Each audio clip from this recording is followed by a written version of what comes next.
සංසාරේ කවදනම් පින්නත් අය බණහඬ හම්බේ? කවද වගේ හම්බේ?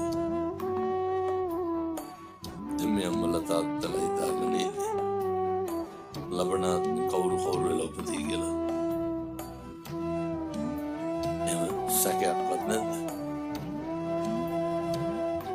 විශ්වාස කරන්ට මතක තියාගන්න කල්ප ගානක් යනකම් මිනිස් වෙලා උපදින එකක් නෑ.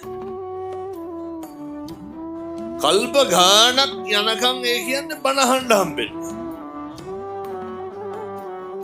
බණ අහන එකත් නෙමෙයි අරුමේ. මොකක්ද අරුමේ? දැන් මොකක් හරි අහලා තේරුම් ගන්න පුළුවන් කවුරු වෙලා ඉපදුනා. බලන්න මොයින් බල්ලොන්ටත් ඇහෙනවද? තේරුම් ගන්න පුළුවන්. නිවන් මඟ අහුරන ප්‍රබල කාරණයක් තමයි වෙනත් ව්‍යාපාදය. කේන්තිය. මැරෙන්න කලින් පුරුදු වෙන්න මේ කේන්තිය නවත්තලා